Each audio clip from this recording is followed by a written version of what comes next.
And now let's jump into creating our first campaign.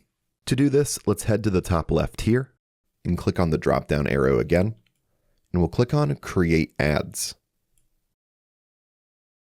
Next, let's choose our campaign objective.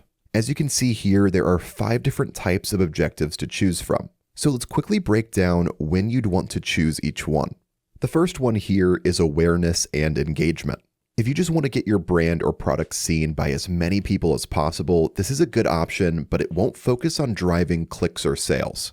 The next objective is traffic. Use this if your goal is to get people to visit your website. It's great for getting eyes on a product page or a landing page. Then we have leads. If you're trying to collect emails, phone numbers, or form signups, this is what you'd choose.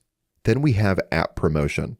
If you have a mobile app and you want more people to download and install it, this is the option that you'd go with.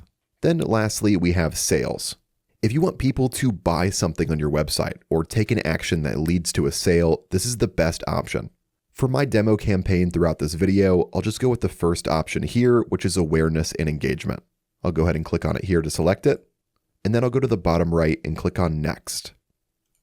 Then here we have 2 different choices for our campaign. We have automatic clicks campaign and manual build. And even though Snapchat recommends automatic, this is designed to use data from your past campaigns. Since we have a brand new account, there isn't any data yet. So we'll go with manual build to help Snapchat start learning about our campaigns. And later on, once you have results, you can use the automatic clicks campaign if you'd like to. So for now, we'll go with manual build. I'll click on it to select it, and then click on Next. Now let's go ahead and give our campaign a name. I'm just going to name this Test Campaign. Then as you can see here, the status is automatically set to active. I'm going to go ahead and turn this off for now, just in case there's any issues if the ad gets rejected or delayed. But once it's approved, we can easily just turn it back on. Then we have Create Split Test. I'll go ahead and enable this to show you how it works. If I scroll down here, you'll see that there's different test variables that you can choose from. You can split test between creatives, audience, placement, and goals. And this is really helpful if you're within that testing and experiment phase with different campaigns. For my test campaign here, I'm going to go ahead and disable this though.